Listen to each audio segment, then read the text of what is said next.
we get to discuss the 7th grade grammar, writing, and spelling curriculum for our school.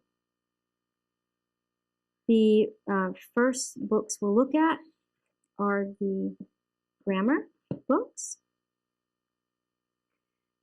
We have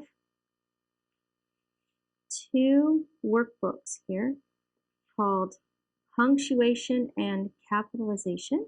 It is by Rod and Staff, and it does say grades 3 to 5 and grades 6 to 8, but I chose to use them together all in one big blow so that the children really get a good exercise in punctuation and capitalization. They get to start with the level 1 and then move on to the level 2. Let's just see real quick what these look like. This is the student version. So here's worksheet 6, commas with a positive. An a positive is a noun that comes right after another noun and gives more information about it. If the a positive is a noun standing alone, it usually needs no comma. This is my brother Ronald. Ronald gives more information about brother. If the a positive is modified by an adjective, the whole phrase is set off by a comma. 2 commas are used if the phrase comes within a sentence. This is Ronald, my only brother. Arlene, my oldest sister, is a teacher. The a positives in each sentence are underlined. Decide which one should be set off by commas and add those commas. Who is sitting beside your cousin Elizabeth? This is my sister Elaine, my teacher. So you can see how these work. Kids love these kind of workbooks. They love these workbook pages. Gives them a lot of practice in punctuation and capitalization. We do these punctuation and capitalization books, but we also do the language lessons for a living education. We do level 6. You skip the writing assignments, but do the comprehension assignments because we have a different writing course that we use. So, if we start with day 1, this is a reading comprehension. You will not be doing this one. But here's exercise 1, day 1, analogy. And it will give you some things about analogy, and you'll fill out this workbook page. So they should be doing a page every single day for their grammar lesson. You will call the students up to your desk, and you will explain the lesson to them, give them maybe some examples, but do not tell them any answers to the page that they'll be doing that day. Just kind of review the rules that they are explaining and give your own examples on a whiteboard that you have usually behind you. If you don't have a whiteboard, you can use little things like this, where each student has one and you have one, and you can do little practice sessions of using that rule properly. So those are the grammar books. And the reason why we skipped those writing lessons in that book is because we have our own writing templates for each grade.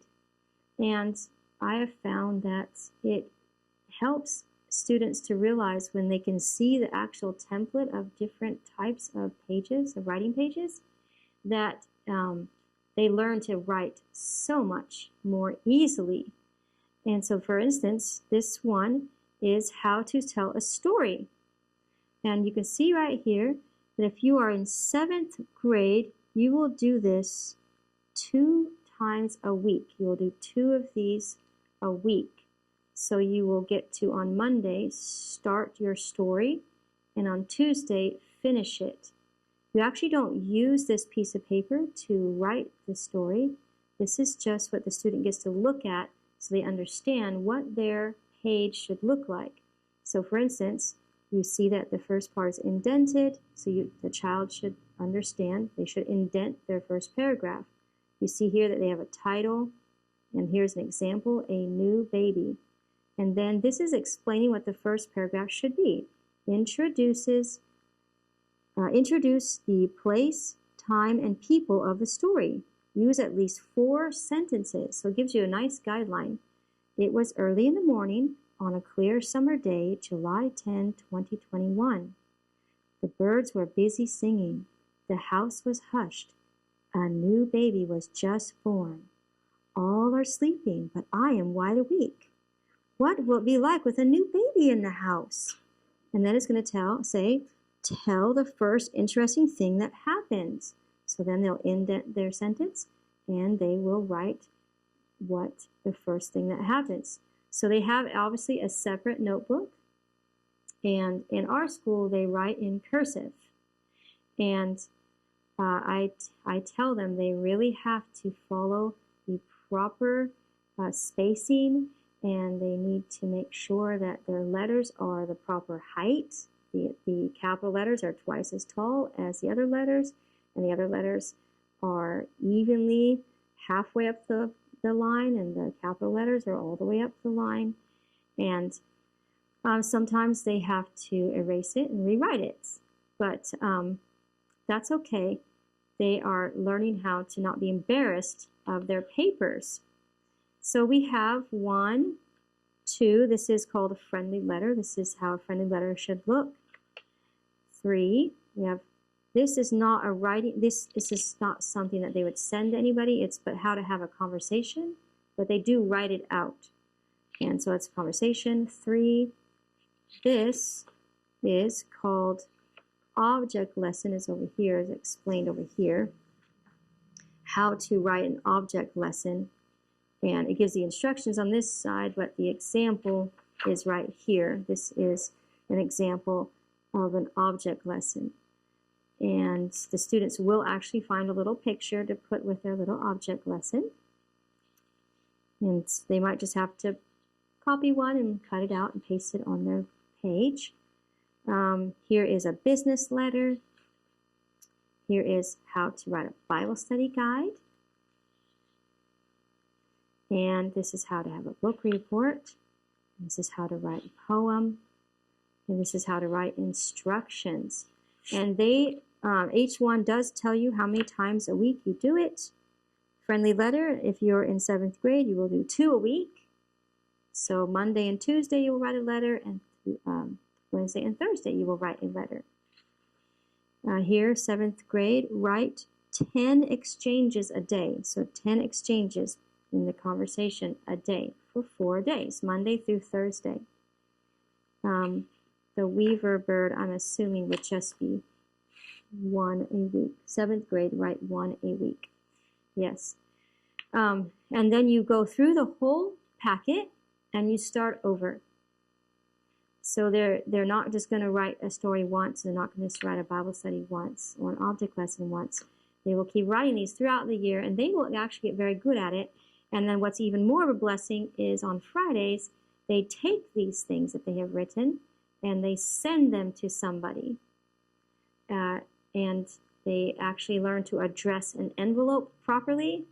You know, most children, their envelopes look quite funny. They learn to address the envelope properly and send their written work once a week. That is their papers. But we also do practice, we continue to practice handwriting so that they can get their papers that they send to people more beautiful and more beautiful. And we use the book Pen Time. This is already used, and this is what it looks like. It's a very cute book. Every kid loves their book. They get to have a page where they, copy what they saw over here, and then they get to write a sentence not in cursive, so they can continue to practice making their manuscript look normal. And the sentences that they have to write are very nice. There is no place to hide a sin without the conscience looking in. And all the students really love these little sayings that they get to write. Learn from yesterday, live for today, hope for tomorrow. You must get behind your work to get ahead, and use your head to get from getting behind. Now, aren't they just clever sayings? And then over here, they always get to either study something about nature, dolphin. So here's a paragraph that they have to copy down here. And then they get to color it. And they really enjoy their pen time books. That's handwriting. And then for spelling for 7th grade, we use something called practical spelling. And they love these books too. They have something to do each day, A, B, C, D, E. Spelling is only 4 days a week, so one of these you would have to do 2 in one day. But they get to have their spelling words here. They get to write them here. It's nice because they have them separated into pronunciations. And the children just love using these spelling books also.